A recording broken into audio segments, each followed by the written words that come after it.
It's a profound quietness when I pray and when I connect with God. I've never had that up until I embraced Islam.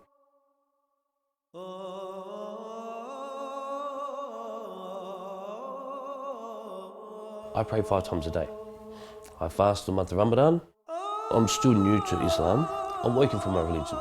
It's my belief if I do these things, I'll go to paradise. I'll end up in heaven. I'm a proud Aboriginal Anglo-Australian Muslim woman. I'm Australian. I'm 100% true blue, white Muslim.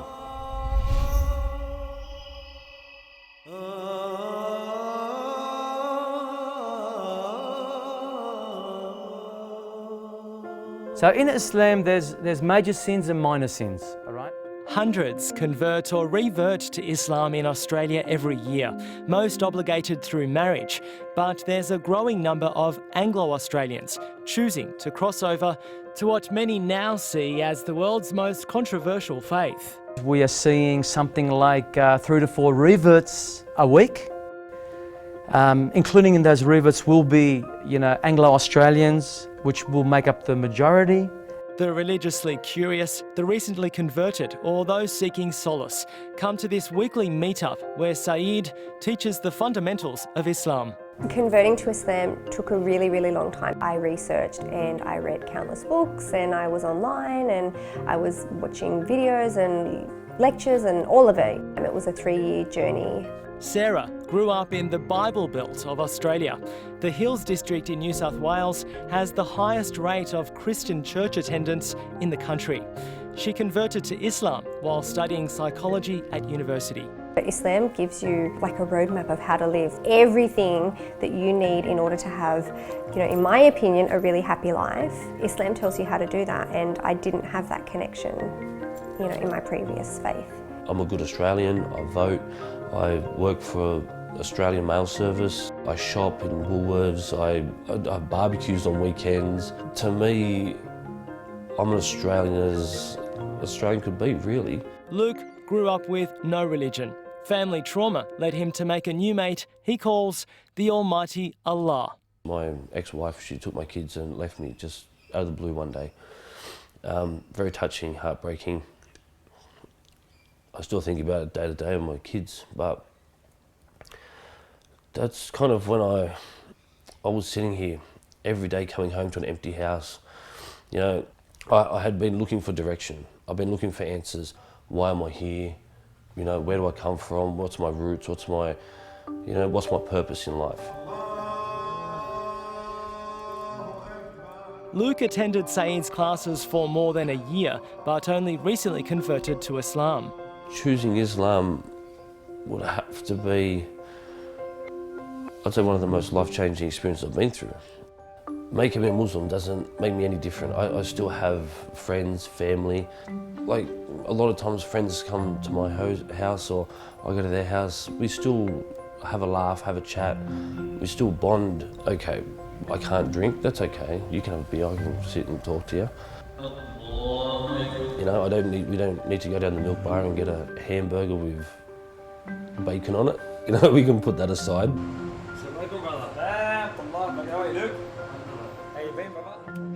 Okay, maybe it's a little bit different to most white Australians, but I've met many white Muslims. And I'm not the first, I'm not the last.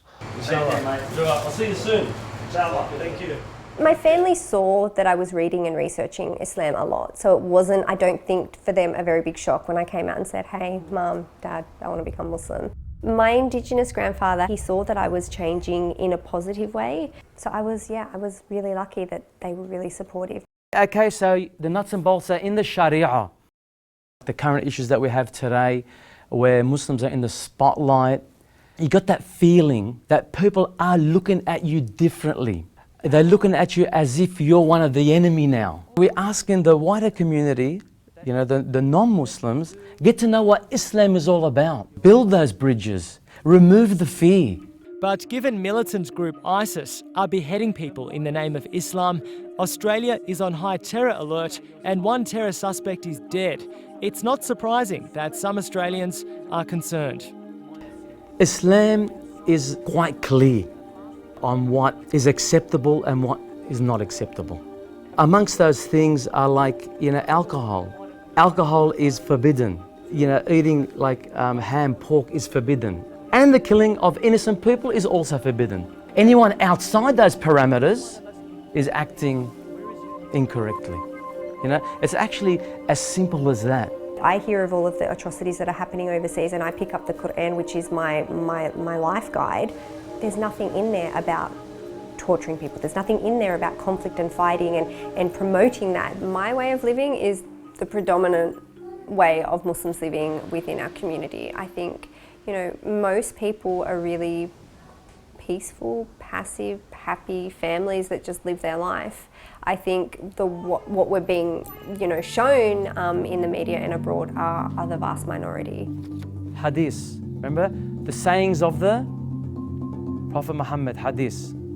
It's not up to me to make that conversion. There's no need to try to, manipulate someone into the faith or something like that. That's all nonsense to me.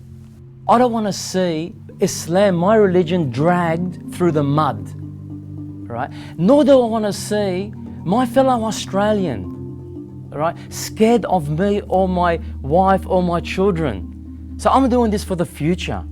What goes on around the world or what goes on within Australia, I don't think that skews my judgment of what Islam really is, because I feel I know better. I feel I know the true Islam, and that's what gives me peace.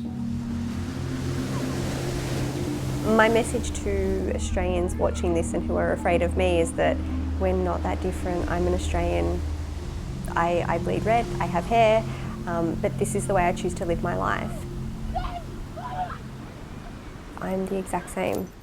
I just have a scarf on.